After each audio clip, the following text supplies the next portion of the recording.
امشب در 24 تمدید آتش‌بس در جنگ اسرائیل و حماس برای 2 روز دیگه. ادامه تبادل گروگان‌ها و ارسال کمک‌های بشردوستانه به غزه در 4مین روز آتش‌بس موقت. آمریکا گفته در شلیک 2 موشک حوثی‌ها کشتی جنگی آمریکا آسیبی ندیده. دبیرکل ناتو بار دیگه به تهران هشدار داد جلوی نیروهای نیابتیش رو بگیره. و واکنش‌ها به انتشار یک بخشنامه محرمانه در روزنامه اعتماد درباره دروغ حکومت در مورد نیروهای حجاببان. دادستانی تهران علیه این روزنامه اعلام جرم کرد. از واشنگتن دی سی این 24 است با فرداد فرحزاد.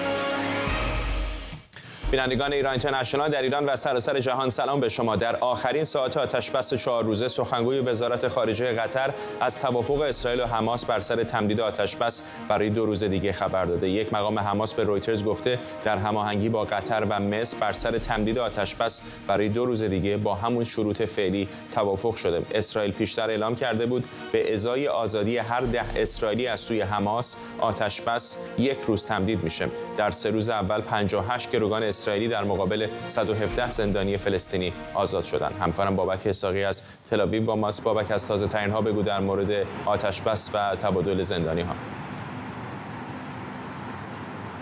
در اسرائیل همه چشم انتظار پای تلویزیون ها نشستند تا ورود گروگان های اسرائیلی را، مرحله 4 را که در اون 9 کودک و 2 مادر هستند را ببینند. صلیب سرخ میگوید که گروگان ها در اختیار ما هستند، اما هنوز این گروگان ها وارد اسرائیل نشدند. پیش از این دستاندازهای زیادی در رابطه با آزادی اونها به وجود اومده بود. حماس نمیخواست که مادرها را آزاد بکنه. اسرائیل پافشاری کرد، قطر فشار آورد و بالاخره این مسئله انجام شد. در کنار این 11 تن 6 تبعه تایلند هم امروز آزاد خواهند شد. در هر مرحله چندین تایلندی تاکنون آزاد شدند. همانطوری که گفتم وقتی که اونها وارد اسرائیل بشند و اسرائیل اونها را هویتشون را مشخص بکنه، 39 فلسطینی از زندان‌های اسرائیل آزاد خواهند شد. اونها هم زنان و نوجوانان هستند. آنچه که قابل توجه است، یکی از زندانیان به گفته کانال 11 اسرائیل حاضر نیست که آزاد بشه و میگوید که اگر آزاد بشه حقوقی که از حکومت خودگردان فلسطینی میگیره قطع میشه و خانواده‌اش به سختی میتونن زندگی بکنن. در حال حاضر ماموران در زندان اوفر در حال راضی کردن اون هستند. همچنان که با تو صحبت داریم می‌کنیم تصاویر زنده‌ای هم از کرانه باختری داریم. به نظر میاد تعدادی از گمان میکنم جوانان فلسطینی لاستیکی رو به آتش کشیدن. مطمئن نیستم که دلیلش چه هست، ولی طبیعتا اون رو هم رصد میکنیم. بابک، گزارش‌های وجود داره که یحیی سینوار رهبر شاخه نظامی حماس با تعدادی از این گروگان‌ها در این تونل‌ها دیدار کرده. چه میدونیم در این باره؟ خبر مهمی هستش. گفته شده که یکی از گروگان‌ها که پلیس اسرائیل پس از اینکه وارد شده با او صحبت کرده و از او سوال کرده، گفته که در همان روزهای اول وارد یکی از تونل‌های پیش در کنار خان یونس در جنوب نوار غزه شدن. 1 ساعت در این تونل‌ها راهپیمایی کردند تا به یک سالن بزرگی رسیدن. در درون این سالن پس از اندی یک فردی وارد میشه که ریش داشته و با عبری بدون لهجه با اونها صحبت میکنه و اسمشون را به عبری میپرسه و سپس میگوید که من یحیی سینوار هستم، رهبر حماس و شما در جای امنی هستید و هیچ صدمه‌ای در اینجا شما نخواهید دید و پس از اون خارج میشه. یحیی سینوار، باید یادآوری کنم که سالها در زندان اسرائیل بوده، عبری را به خوبی یاد گرفته و گفته میشه که تلویزیون اسرائیل را همیشه اخبارش را دنبال میکنه. یحیی سینوار در معامله‌ای که یک سرباز اسرائیلی به نام گیلعد شالیت در سال 2011 آزاد شد، او را با همراه گروهی دیگر از زندانیان آزاد کردند. او به غزه بازگشت و در سال 2017 رهبر حماس شد و یکی از افرادی که برنامه قتل عام 7 اکتبر را به گفته اسرائیل در آن روز برنامه‌ریزی کرد. یکی دیگر از گروگان‌ها که یک جوان اسرائیلی هستش که تبع تبعیت روسیه را داره و دیروز به عنوان قدردانی از پوتین آزاد شد. امروز گفت که او در اوائلی که دزدیده شده در یک خونه بوده و پس از بمباران اون خونه توسط اسرائیل توانسته که فرار بکنه. 4 روز در شهر غزه آواره بوده، نتونسته مرز اسرائیل را پیدا بکنه و بالاخره توسط شهروندان غزه دستگیر میشه و به حماس بازگردانده میشه. ممنونم از تو بابک اسحاقی، خبرنگار ما در تل‌آویو. سخنگوی کابینه دولت اسرائیل گفته اسرائیل با تمدید مدت زمان آتشبس موقت به دنبال آزادی کامل گروگان‌هاست. به گفته ایلان لوی بعد از آزادی گروگان‌ها تلاش اسرائیل برای حذف کامل حماس از سر گرفته میشه. کمپین پایان دادن به حیات حماس و بازگرداندن همه گروگان‌هامون به خونه بلافاصله با پایان توقف این توافق‌های کوتاه مدت دوباره از سر گرفته میشه. بدیهیه که من الان نمیخوام در مورد جزئیات دقیق عملیات‌هامون در آینده یا استراتژیمون گمانه‌زنی کنم. ما میخوایم برای بازپسگیری 50 گروگان دیگه برنامه‌ریزی کنیم تا شاید بتونیم اونا رو به خونه برگردونیم. ولی به محض اینکه همه اونا به خونه برگشتن، این توافقات رو منقضی می‌کنیم و با 3 هدف مشخص پیش میریم.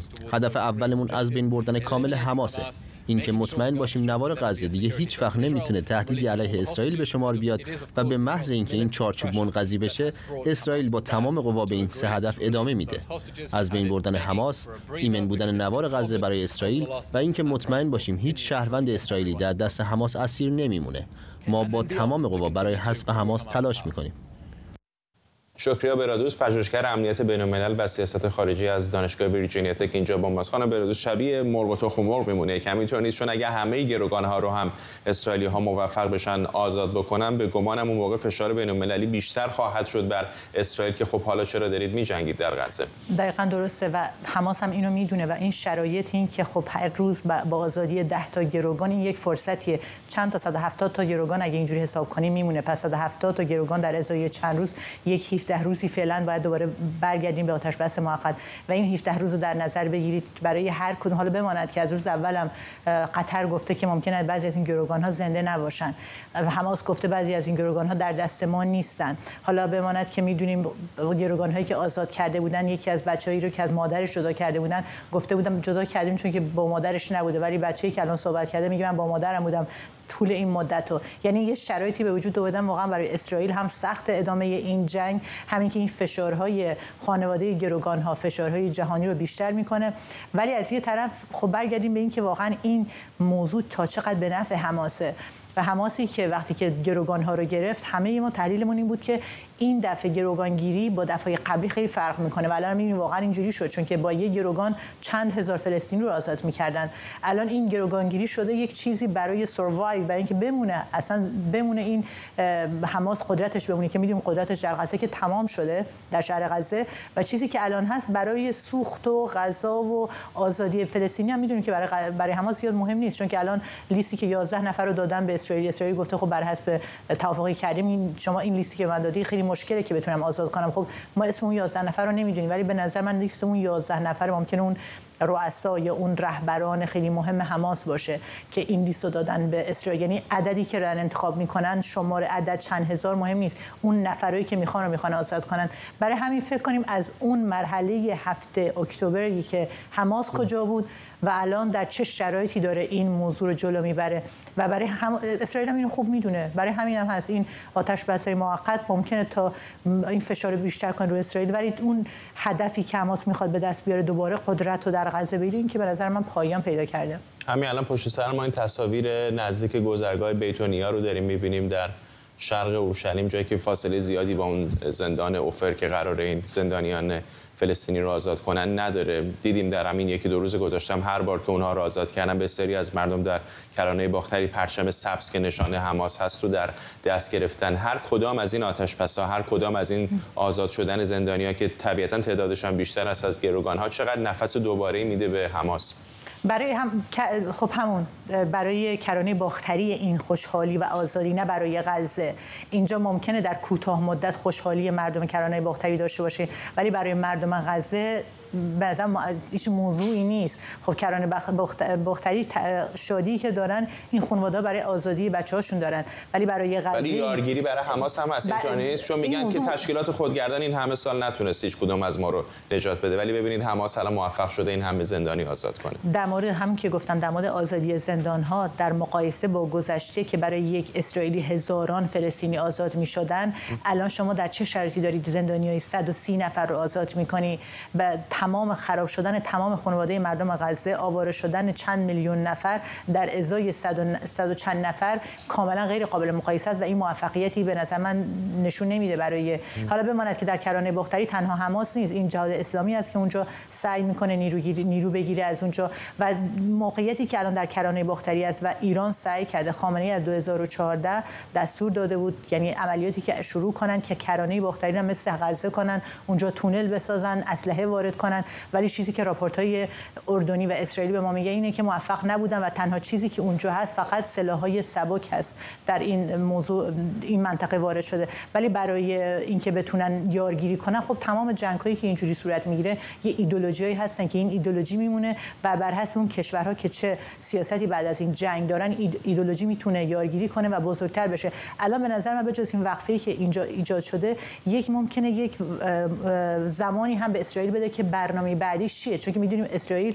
با یک حرکت حمله حماس هفته اکتبر وارد یک جنگی شد که برنامه‌ای براش نداشته بود. الان هم سناریوها خب ما چیزی که توضیح میدیم بر حسب اون داده ها تحلیل میکنیم، ولی سناریوهایی که اسرائیل داره هنوز معلوم نیست. شاید این وقفه این مدت برای اسرائیل هم یک مدتی باشه که برنامه‌ریزی کنه. حالا بماند که برنامه اسرائیل بعد از پایان قدرت حماس که به نظر من تمام شده در شهر غزه، الان اینه که رهبران حماس رو بکشه، چیزی که نتانیاهو فراموش نکنیم در مورد کشتن حتی هنیه اسم آوردن. هنیه وقتی میگه کشته میشه یعنی هنیه باید مثل رهبران حزب الله الان باید مخفی بشن. وقتی میگه ما فقط قطر رو نمیزنیم برای کشتن رهبران حماس، اینجا هم موضوع دیگری است که حماس به نظر من اینجا قطر هم زیر اون سایه جنگ بعد جنگ قطر هم ضربات این جنگ رو خواهد دید. ممنونم از شما. شکریا برادوس، پژوهشگر امنیت بین‌الملل و سیاست خارجی از دانشگاه ویرجینیا تک. ممنون.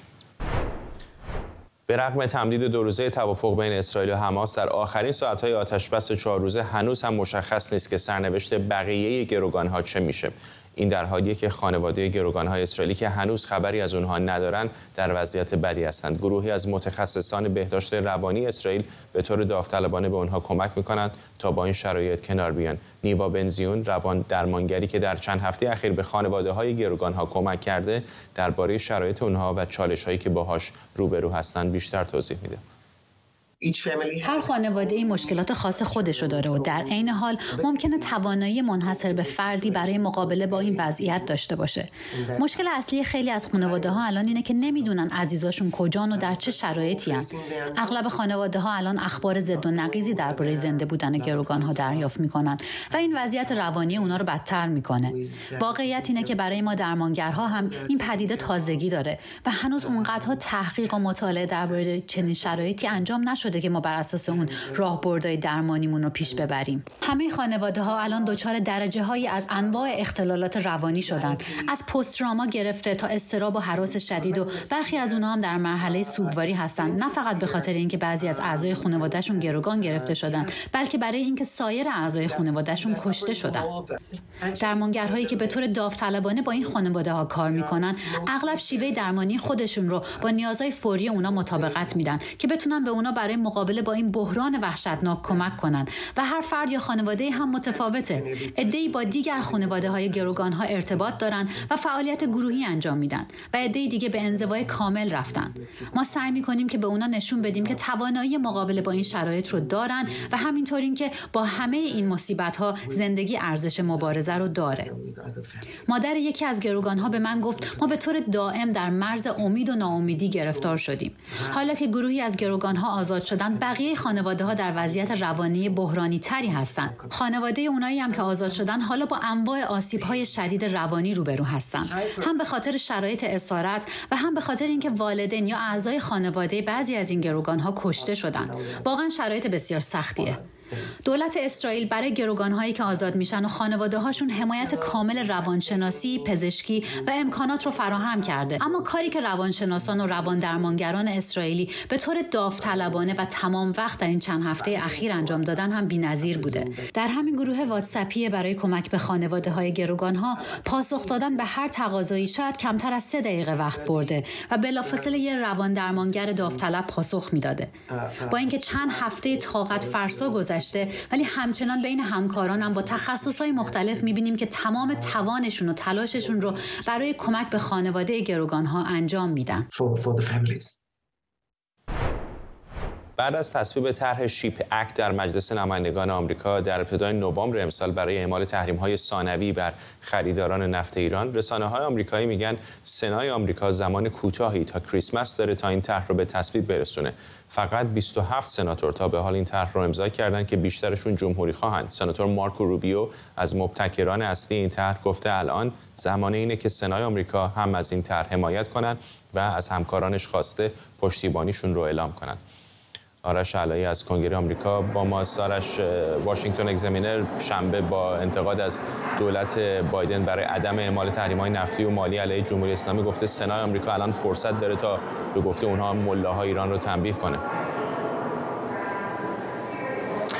این قانون شیپ اکت که شما بهش اشاره می‌کنید در همین برنامه من روز 6 نوامبر اومدم گزارش دادم، اون موقع در مجلس نمایندگان با اکثریت قابل توجهی به تصویب رسید. اکثریت به اتفاق آرا به تصویب نرسید. اگر اشتباه نکنم 359 رأی موافق داشت، 100 اندی رأی مخالف. و بعد از تصویبش در مجلس نمایندگان فرستاده شد به سنای آمریکا. از اون موقع انقدر این مشکلات دیگری که در داخل آمریکاست، بحثایی که بین دو حزب و حتی درون حزبی بر روی بسته‌های کمک‌های دفاعی اوکراین هست، اسرائیل هست، داستان مرزهای جنوبی هست، هیچ وقت جزو اولویت‌های اصلی سنای آمریکا قرار نگرفت برای اینکه بخواهند بحث بکنن. الان سناتور مارکو روبیو میگوید که احتمالاً روز سه‌شنبه یا چهارشنبه سنای آمریکا این رو در دست خواهد گرفت. با این حال تا وقتی آقای چاک شومر رهبر اکثریت رو به صحن علنی سنا نیاورد امکان رأی‌گیری روش وجود نخواهد داشت. امروز آقای چاک شومر رهبر اکثریت در یک نامه بلند بالایی خطاب به دیگر سناتورها که با تیتر همکاران عزیزم شروع شده بود، یک لیستی از اولویت‌های بسیار زیادی که سنا باید در عرض 3 هفته آینده انجام بدهد قبل از اینکه بخواهند بروند به تعطیلات کریسمس دوباره که از 15 دسامبر هم شروع می شود. این لیست بلند بالا داستان شیپ اکت توش نبود. داستان کمک دفاعی به اسرائیل، به اوکراین، به تایوان، مرزهای جنوبی، اون بودجه 106 میلیارد دلاری اضطراری که کاخ سفید درخواست کرده است. ولی آقای چاک شومر گفت به تمام اولویت‌هایی که سنا در پایان امسال دارد، تعهداتش به مجلس نمایندگان که اون قانون شیپ اکت هم شاملش می شود، گفت آقای شومر گفت متحد خواهد ماند. یعنی بدون اینکه اسم ببرد از قانون شیپ اکت، گفته از هر آن چیزی که مجلس نمایندگان انجام داده، تصویب کرده، فرستاده به سنا، تا پایان امسال از طرف سنای آمریکا بررسی خواهد شد. قانون شیپ اکت هم یک قانونی است که برای اینکه فقط یادآوری بشه تحریم‌های ثانویه وضع خواهد کرد بر روی خریداران نفت جمهوری اسلامی، به خصوص شرکت‌های چینی، و برای بار اول در تاریخ آمریکا می‌رود سراغ تحریم بنادری که اقدام به یعنی اجازه بدن که تانکرهای اینا پهلو بگیرن. دوروبر این بندر شانگهای خیلی از کارشناسان میگن یکی از این مقاصد خواهد بود. و الان بحث بر سر این است که خب این فقط دیگر روی جمهوری اسلامی نیست. از اینجا به بعد اگه قرار باشه این تحریم‌های ثانویه تصویب بشود و اون چیزی که شما گفتید نشریه واشنگتن اگزامینر امیدوار است که با اکثریت آرا به تصویب برسد در سنای آمریکا، بخشی از اون کشور چین در واقع هدف قرار خواهد داد. شرکت‌هایی که اونجا خرید می‌کنن، پالایشگاه‌های نفتی، بنادر، کشتی‌هایی که در واقع تبادل و در کار اینکه بخوان قاچاق کنن این نفت رو دست دارن، کمپانی‌های چینی که احتمالاً در کار بیمه این کشتی‌ها هستن، همه اینا رو در بر خواهد گرفت. و بنابراین واشنگتن اگزامینر در این مقاله گفته است دولت بایدن اشتهای کمی دارد برای اینکه بخواهد این طرح را اجرا بکند. گمان زنی کرده است که ممکن است رئیس جمهوری آمریکا نادیده بگیرد این قانون رو اگر حداقل 2/3 آرا در سنای آمریکا به این قانون رأی مثبت ندهد. اون وقت رئیس جمهوری حتی اجازه در واقع فرصت وتوی اون رو هم خواهد داشت و واشنگتن اگزامینر میگوید دولت بایدن اشتهای کافی ندارد برای اینکه بخواهد همچین تحریم هایی رو اجرا بکند، به خاطر اینکه میخواهد با جمهوری اسلامی به نوعی توافق برسد. در این حال 1 سال مونده است به ریاست جمهوری آقای بایدن اگر بخواد نفت ایران رو که نزدیک 1.5 تا 1.7 میلیون بشکه در بازار دارد میفروشد، بنا به اون چیزی که امریکایی ها گزارش میدهند، اگر اون از بازار بکشد بیرون، احتمال دارد قیمت نفت تا 10% افزایش پیدا کند. سالی نیست سال انتخابات که آقای بایدن بخواهد این فشارها رو بر روی چینی ها و ایرانی ها و مصرف کنندگان آمریکایی بیارد. با این حال اگر یادتون باشد هفته پیش با سناتور جونی ارنست از حزب جمهوری خواه من صحبت کرده بودم. ایشون گفت امیدوار است این قوانین آماده بشود تا در زمانی که به قول ایشون رئیس جمهوری خواه بعدی به کاخ سفید رفت بتوند از این قوانین استفاده کند. ممنونم از تو. آرش علی، خبرنگار ما در کنگره آمریکا. ارتش آمریکا میگه در شلیک 2 موشک بالستیک حوثی‌ها به سمت یک کشتی جنگی این کشور در دریای عدن آسیبی به این کشتی زده نشده. فرماندهی مرکزی ارتش ایالات متحده آمریکا گفته اقدام حوثی‌ها بعد از اون بود که نیروی دریایی آمریکا به تماس اضطراری یک نفتکش تجاری که توسط افراد مسلح توقیف شده بود پاسخ داد. کشتی توقیف شده با نام سنترال پارک 22 خدمه داشت و حامل اسید فسفوریک بود که 1 روز بعد از توقیف آزاد شد. ینس استولتنبرگ دبیرکل ناتو با اشاره به حملات اخیر به کشتی‌های تجاری در منطقه به جمهوری اسلامی هشدار داده برای جلوگیری از گسترش تنش جلوی نیروهای نیابتیش رو در منطقه بگیره. ناتو یک نقش فعال داره در مناقشه اسرائیل و فلسطینیان. ما در منطقه حضور جدی داریم در جنبه‌های مختلف، از جمله در مبارزه با داعش، همونطور که اشاره کردم با اردن همکاری می‌کنیم و خب البته نگران این هستیم که تنش بیشتر بشه و بنابراین پیاممون به ایران اینه که کنترل کنند نیروهای نیابتی خودشون رو. شاهد حملاتی به کشتی‌های تجاری و نیروهای آمریکایی بودیم در منطقه. حمله به کشتی‌های تجاری به خصوص موجب نگرانی زیادی است برای ما و این نشون میده که ایران نباید که از این وضعیت سوء استفاده کنه برای اینکه اون رو تبدیل به یک جنگ تمام عیار در سطح منطقه کنه. شایان سمیع، کارشناس امنیت ملی اینجا در استودیو با ماست. فقط میخوام حدس بزنم اگر این موشک‌ها به جای اینکه 10 مایل اونورتر بیفتن دقیقاً روی کشتی میافتادن یا بغلش میافتادن آسیبی میزدن، چه اتفاقی میافتاد؟ با درود به شما و مردم عزیز ایران، فاجعه بزرگی به وجود می آمد. برای اینکه ببینید جمهوری اسلامی از یک طرف داره سعی میکنه از طریق نیروهای نیابتی خودش اعمال قدرت و اعمال نفوذ در منطقه بکنه، ولی به اصطلاح خودشون رو به موشمردگی هم میزنن و میگن که ما هیچ خبری نداشتیم، هیچ کسی با ما هیچ چیزی رو در میون نگذاشته.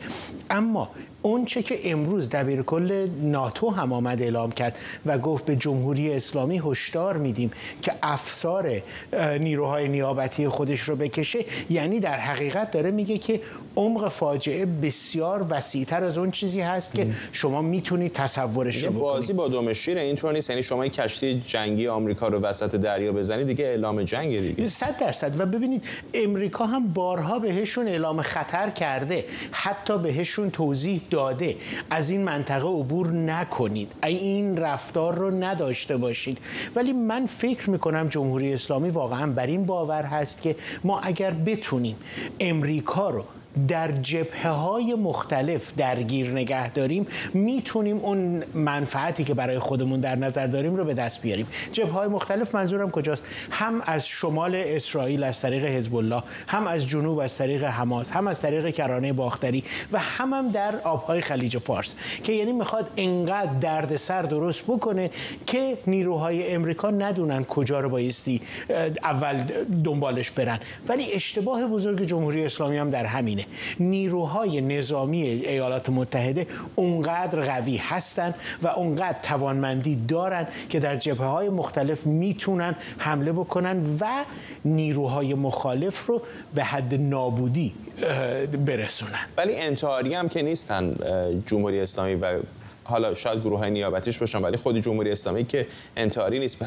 گمان میکنم یک برداشت کلی، یک تصویر کلی دارن که این دولت فعلی ایالات متحده آمریکا قصد یک اقدام جدی علیه ما رو نداره، بنابراین تا اینجا میتونیم پیش بریم. اینطور نیست؟ دقیقاً. ببینید جمهوری اسلامی همیشه نشسته حساب کرده که ببینه داده هاش چیه، دریافتی هاش چیه. داده های جمهوری اسلامی در حال حاضر ایجاد تشنج هست، دریافتی هاش این هست که فقط بهش میگن که شما افراد بدی هستید یا شما متخاصم هستید.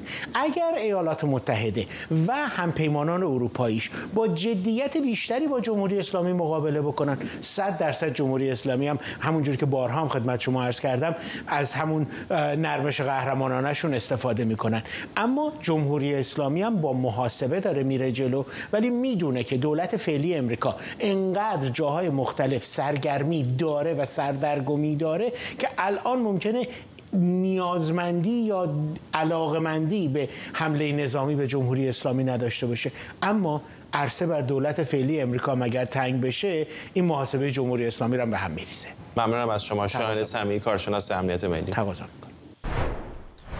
ایلان ماسک مدیرعامل اسپیس اکس و مالک شبکه اجتماعی اکس برای دیدار با مقامات اسرائیلی راهی این کشور شده. ایلان ماسک بعد از دیدار با نخست وزیر اسرائیل در مورد استفاده از سرویس اینترنتی استارلینک و پخش محتوای یهودی ستیزانه در شبکه اجتماعی اکس گفتگو کرده. در این دیدار توافق شده که اینترنت ماهواره استارلینک فقط بعد از موافقت وزارت ارتباطات اسرائیل در نوار غزه فعال بشه. اسحاق هرتزوگ رئیس جمهوری اسرائیل هم در دیدار با ایلان ماسک گفته که شبکه اجتماعی اکس مملو از یهودی ستیزیه و ماسک میتونه نقش بزرگی رو در مبارزه با این مسئله ایفا کنه. شما می توانید نقش بزرگی ایفا کنید و من فکر می کنم ما باید با هم با آن مبارزه کنیم. متاسفانه در پلتفرم به رهبری شما نفرت پراکنی زیادی علیه یهودیان وجود دارد که مصداق یهود ستیزی است. بنابراین من فکر می کنم ما باید در مورد پیشرفت در این راه و نحوه مبارزه با این نوع نفرت پراکنی بحث کنیم تا جهان را به مکان بهتر و امن‌تر تبدیل کنیم. اردوان روزبه همکارم از استودیو دیگر ما در واشنگتن همراه ماست. اردوان، درسته که آقای ماسک سر تکون میداد و گوش میداد به حرفای رئیس جمهوری اسرائیل، ولی میدونیم که موضع او در مورد میزان آزادی بیان در شبکه اجتماعی اکس چطور هست و حتی در مورد استارلینک هم اظهاراتی که کرده بود پیشتر وزیر ارتباطات اسرائیل رو خیلی کلافه کرده بود. فرداد، من عذرخواهی میکنم، من فکر میکنم صدای تو رو یه خورده سخت میشنوم، ولی امیدوارم سوال تو رو فهمیده باشم. نکته خیلی مهمی که وجود داره این هستش که ایلان ماسک یک کاسب هستش و به عنوان یک کاسب به نظر میرسه که بعضی از اشتباهات در سطوح مختلف میتونه هزینه‌های بسیار سنگینی داشته باشه. در پستی که ایلان ماسک گذاشته بود و این پست که به نوعی حالا یهودی ستیزانه هم تعبیر شده بود، در عمل ماسک یک حجم بسیار زیادی از درآمدش رو در کوتاه‌ترین زمان ممکن از دست داد. میدونید که اگر با همین شرایط پیش بره، ماسک در ظرف همین مدت باقی مانده تا پایان سال دست کم از کمپانی‌های خیلی بزرگ نزدیک به حدود بیش از 75 میلیون دلار رو از دست خواهد داد. به همین دلیل هستش که فکر می‌کنم این حرکت ماسک در چند جهت بود. یکی این که خب یک سفر یکباره به اسرائیل نشان دادن حفظ روابط و تلاشش برای نگه داشتن طرف‌هایی هستش که کمپانی‌های بزرگ مثل کوکاکولا، سایر کمپانی‌ها برای اینکه اونها رو از دست نده، اما از طرف دیگه هم تلاشی هستش که نشون بده به هر صورتی که چنین تفکر یهودی ستیزانه‌ای نداره و به همین دلیل بود که به هر حال رفت تا این مسئله رو نشون بده. البته به نظر میرسه که مجموعه دولت اسرائیل هم سنگ تمام گذاشت تا کاملا برای آقای ماسک روشن بکنه که چه اتفاقی افتاده. سفر ماسک با نتانیاهو به کیبوتس کفر عزا که یکی از مراکز اولیه حمله بوده و دیدار از منطقه و توضیحاتی که نتانیاهو در اینجا داده برای ماسک، کاملا این تلاش رو کردن که به نوعی به ماسک حالی بکنن که چه اتفاقی افتاده و تبعات اظهار نظرهای یهودی ستیزانه چقدر میتونه برای اون سنگین باشه، هم به لحاظ اقتصادی و هم به لحاظ اعتبار جهانی. میدونیم که ما بعد از اظهار نظر اون یک بنیاد از ماسک به خاطر یهودی ستیزی شکایت کرده و البته البته ماسک اعلام کرده که مقابله به مصر خواهد کرد. اما این رو در نظر بگیرید و طرف دوم هم در نظر داشته باشید. بازارهای جهانی همیشه برای آقای ماسک به عنوان پولدارترین مرد روی زمین با ایده های عجیب و غریب معمولاً هدف بسیار مهمی اون غزه رو نخواهد از دست داد. با توجه به اینکه زیرساخت‌های موجود در غزه دیگه امکان استفاده به این زودی‌ها از زیرساخت‌های معمولی نداره، استارلینک یه بازار خیلی بزرگ رو میتونه داشته باشه که به تبع بدون رضایت اسرائیل و بدون یک ارتباط نزدیکتر طبیعی است که چنین چیزی رو از دست خواهد داد. به همین دلیل من فکر می‌کنم که تلاش آقای ماسک بیشتر از هر چیزی برای حفظ تعادل در وضعیت مالی و درآمدهاش هستش. اما از طرف دوم اسرائیل هم به نظر میرسه که این روزها اصلا به دنبال این نیست کسی رو تحت فشار بذاره و ترجیح میده که راه دوستی‌ها رو باز نگه داره تا بتونه این قدرت و این ارتباط رو با مجموعه‌های پرقدرتی مثل مجموعه زیر مجموعه‌های ایلان ماسک و چیزهای از این دست داشته باشه که بتونه به نوعی اعتبار خودش رو هم در این روابط حفظ کنه. به هر حال توییتر محل خطرناکی میتونه باشه برای یهودی ستیزی. البته آقای ماسک هم خیلی آرام از کنار این قضیه عبور کرده و گفته با هر نوع درگیری و هر نوع ستیز با انسانیت تلاش خواهد کرد که مبارزه بکنه. ممنونم از تو اردوان روزبه، همکارم از استودیوی دیگر ما همینجا در واشنگتن دی سی. دادستانی تهران میگه از روزنامه اعتماد بابت انتشار یک سند بسیار محرمانه شکایت میکنه، گرچه دادستانی اشاره نکرده این سند مربوط به کدام مطلب این روزنامه است. اما روزنامه اعتماد به تازگی سندی رو منتشر کرده که نشون میده وزارت کشور خرداد ماه امسال در بخشنامه‌ای به دستگاه‌های اجرایی از اونها خواسته بود با افرادی که حجاب رو رعایت نمی‌کنن برخورد بشه. بر اساس این بخشنامه وزارت اطلاعات، سازمان اطلاعات سپاه و سازمان اطلاعات فراجا مسئول فیلمبرداری از زنان در مکان‌های عمومی هستند. در این بخشنامه مسئله پلمپ واحدهای تجاری و همینطور برخورد حجابان‌ها با کسانی که در ایستگاه یا واگن‌های مترو حجاب اجباری رو رعایت نمی‌کنن مطرح شده. همه اینها در حالیه که وزیر کشور پیش از این صدور هر گونه بخشنامه‌ای رو منکر شده و گفته بود که امر به معروف یک وظیفه همگانی و نیاز به مجوز خاصی نداره. علی افشاری تحلیلگر سیاسی اینجا در استودیو با ماست. خیلی مخفی نمی‌کنن که میخوان حجاب اجباری رو اعمال بکنن، چرا بنابراین باید فرار بکنن از یک گزارش این چنینی؟ به روزنامه اعتماد به درستی دروغگویی احمد وحیدی وزیر کشور رو آشکار کرد، چون مدعی شده بود که اینها خود مردمن، خودجوشن، آیین‌نامه‌ای در کار نیست، یعنی اجبار دولتی نیست و اینها مثلا دارن داوطلبانه کار میکنن. هیچ کدوم اینها نیست. اما چرا این گونه میکنن؟ این برمیگرده به اون ریاکاری نهادینه شده در جمهوری اسلامی. اگر ما بخوام خیلی ریشه یابی بکنیم که اینا مسئولیت کارها رو قبول نمیکنن و بعدم همیشه میخوام بگن که این نظام ارزشی ما که حالا در اینجا در حجاب اجباری خودشون نشون میده، این اکثریت مردم این رو میخوان، این خاص حکومت نیست و به دروغ بگن که خود مردم دارن داوطلبانه این کارا رو میکنن. یه عده میان مثلا میگن ما به خاطر حالا ارزش‌های اسلامی، به خاطر خون شهدا مثلا نمیتونیم تحمل بکنیم بی‌حجابی رو. و البته اخیراً حالا یه برخورد دیگه انجام دادن که پذیرفتن که بخش جامعه هست و این بخش قابل اعتناییه، میگن نه قانون اینو باید قانون رو رعایت بکنن. آخه همین الان هم ضابط اجرایی دارن مثل همین گشت ارشاد و اینها دیگه، نه؟ خب اینو دقیقاً حالا میخوان که اون کار، خب تجارب مهسا آژینا امینی رو داشتیم، بعد دوباره آرمیدها رو داشتیم، خب میدونن هزینه اون بالا هست، میخوان از این طریق عمل بکنن ولی ریاکاری دارن. یعنی این ریاکاری که نمیخوان مسئولیت قبول بکنن،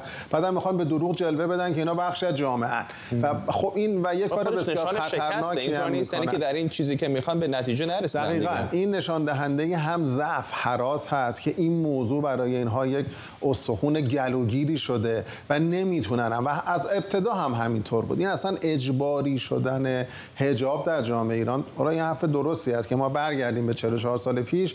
خب این موازنه‌ای که الان هست بین با حجاب در جامعه ایران خب خیلی متفاوت بوده، حالا شاید به نفع با حجابا بوده، اما اون موقع هم اجبار، یعنی وادار کردن همه، نیازمند زور بود، نیازمند استفاده قوه قهریه بود، نیازمند محرومیت اجتماعی بود، یعنی طرف تهدید بکنن که شغلت از دست میدی. خب مردم مجبور میشن برای گذران زندگی این کار رو بکنن. اما الان آسیب پذیرتر شدن چون تعداد بی‌حجاب ها خیلی بیشتر شده و کسانی که میخوان مقاومت بکنن، به خصوص در بین دختران جوان، نافرمانی بکنن و اکثریت جامعه هم همراهی میکنه. این موضوع رو فقط یک حق شخصی یا دفاع اینو به نظرتون میشه به عنوان یک دستاورد برای جامعه فعال حقوق مدنی زنان دونست؟ میدونم که بالاخره یک درخواست حداکثری وجود داشت در جریان همون جنبش زن زندگی آزادی بعد از مرگ مهسا امینی برای سقوط حکومت. میدونم که اون دست نیافتن بهش، ولی خب همین اندازه‌ای که الان میبینیم حجاب در ایران چقدر کاسته شده از شدت و حدتش، به خصوص در شهرهای بزرگ، تصاویرش رو کسی نیست که در شبکه اجتماعی ندیده باشه و حتی حکومت هم ابا داره از اینکه بگه ما دنبال اعمالش هستیم. آیا خود این به نظرتون یه دستاورد نیست؟ به نظر من هست، یعنی دستاورد ماندگار جنبش انقلابی زن زندگی آزادی تا به اینجا همین بوده. خب اون به نظر من یک برخوردهای شتاب زده و احساسی و نادرستی بود که انتظار داشتن این تبدیل به انقلاب بشه. اون حالا بحثش مفصله ولی فاصله داشت. اما همین تجربه که به نظر من باید اعتبارش رو به زنان ایرانی، به فعالانی داد که در طول 4 دهه گذشته بر سر مسائل حقوق زنان ایستادگی کردن، هزینه دادن. همون زنانی که هنوز جمهوری اسلامی تشکیل نشده، انقلاب بهمن 57 انجام شده بود، اومدن در خیابون‌ها نسبت به حجاب اجباری اعتراض کردن، پایه رو اونجا گذاشتن. امروز نتایج جامعه داره می‌بینه. بنابراین یک موفقیت هست و اتفاقا درس هم داره، یه درسی هست، راه هم داره نشون میده برای به دست آوردن مطالبات بزرگتر، تغییر جمهوری اسلامی. راهش هم همینه، همین نافرمانی مدنی، عاملیت، مقاومت، رویکرد مبارزاتی مرحله‌ای و به اصطلاح مرحله‌ای رو دنبال کردن. و حال عرصه سیاسی عرصه آرزو اندیشی نیست، میشه اون قله رو در نظر گرفت، ولی تا پیش از قله باید یک سری هدف‌های مقطعی رو تعریف کرد. به تعبیر علمی توی مدیریت پروژه میگن مایلستون باید گذاشت ما به اون برسیم. این قدرت مردم رو نشون داده، این اعتماد به نفس رو افزایش داده و این همین مسیر میتونه ادامه پیدا کنه. و واقعا اگر این به هر حال الان حجاب اجباری به شدت آسیب دیده، یعنی این ترک خورده، این اگر کامل فرو بپاشه یکی از پایه‌های بقای جمهوری اسلامی از بین رفته. یه نکته‌ای هم اینا مرتبه میگن امر معروف و نهی از منکر، وزیر کشور گفته که برای خود مردم میتونن گروه رو انجام بدن. اولا ما در قرآن، در سنت اعلی پیامبر در اون دوران اسناد حال بالادستیه که در اسلام داریم، هیچ کجا برای بی‌حجابی نه گناه محسوب شده و نه مجازات براش بوده. ولی ما حرام‌های شرعی خیلی بزرگ مشخص دروغگویی، ظلم و ستمه. خب اگر این گونه هست، همه مردم حق دارن من در تمام این نهادهای حاکمیتی، در ادارات بایستن و امر معروف بکنن به معنای واقعیش. من عرصه سیاسی، حکمرانی، حاکم ظالم رو به چالش بطلبن. این حق مردم برن تو ادارات جلوی این کمکاری‌ها رو بایستن، جلوی فساد بایستن، جلوی ارتشا و رشوه‌گیری گسترده بایستن. این یه موضوع. دوماً این متهم اصلی احمد وحیدی هست که هم دروغ گفته، هم خلاف خود قوانین جمهوری اسلامی بخشنامه صادر کرده. چون ماده 11 و تفسیره ماده 5 قانون دسترسی به اطلاعات میگه هیچ مقامی، هیچ بخشنامه‌ای نمیتونه صادر بشه که حق یا تکلیفی رو از مردم بگیره و بهش مهر محرمانه بزنن. این حق مردمه، اینا باید علنی این رو بگن و این ریاکاری هم نشانه ضعف، هم نشانه به حال ویژگی غیر اخلاقی این جمهوری اسلامی. یعنی برخلاف اون دعاوی ظاهری اسم ارزش رو خودشون میذارن، میگن ما دینی هستیم، یکی از بی اخلاق ترین حکومت‌های تاریخ ایران هستش. یعنی میزان ریاکاری که در این نظام هست واقعا بی سابقه است. ممنونم از شما علی افشاری، تحلیلگر سیاسی اینجا در استودیو با ما. این یک خبر فوری است.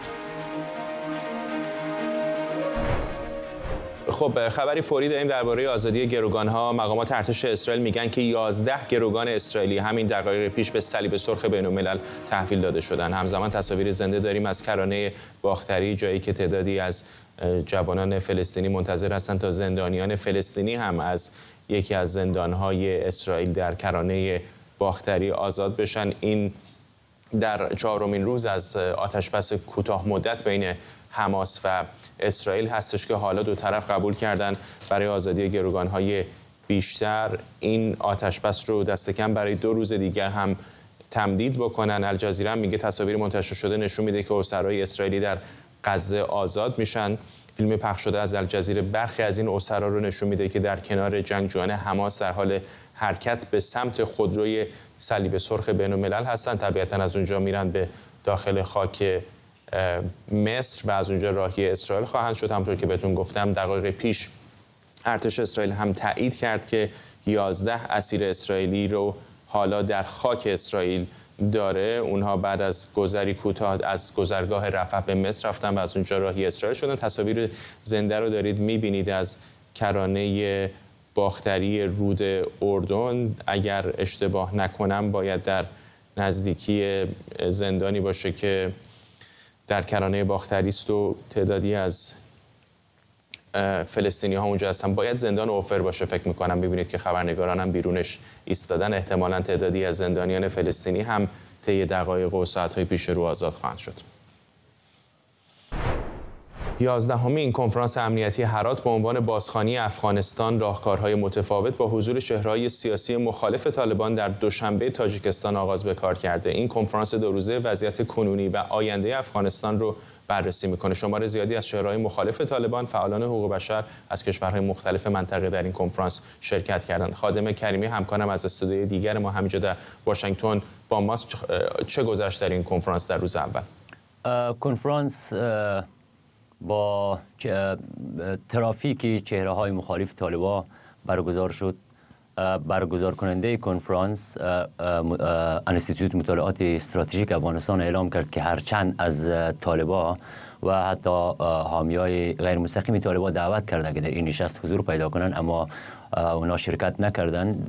در روز اول کنفرانس بیشتر روی بحران حقوق بشر در افغانستان صحبت شد. دوم اینکه طالبان از کمک‌های بشردوستانه سوء استفاده میکنه. 3 افغانستان به یک سیاه‌چاله امنیتی تبدیل شده و هشدار داده شد نسبت به کشورها که به افغانستان به بعد امنیتی بحران کنونی افغانستان توجه کنند و به همین ترتیب بحث شد در مورد اینکه جریان‌های اسلامگرا در سراسر خاورمیانه و خصوص کشورهای اسلامی در حال رشد است. نکته‌ای که مهمه ایه که اکثر چهره‌های مخالف طالبان در این نشست تاکید کردند بر راه حل مبارزه مسلحانه با طالبان. ممنونم از تو همکارم خادم کریمی از سمت دیگر همین استودیو اینجا در واشنگتن دی سی. و ممنونم از شما که ما رو دنبال کردید. برنامه رو با همین تصاویر زنده از اسرائیل به پایان میبریم.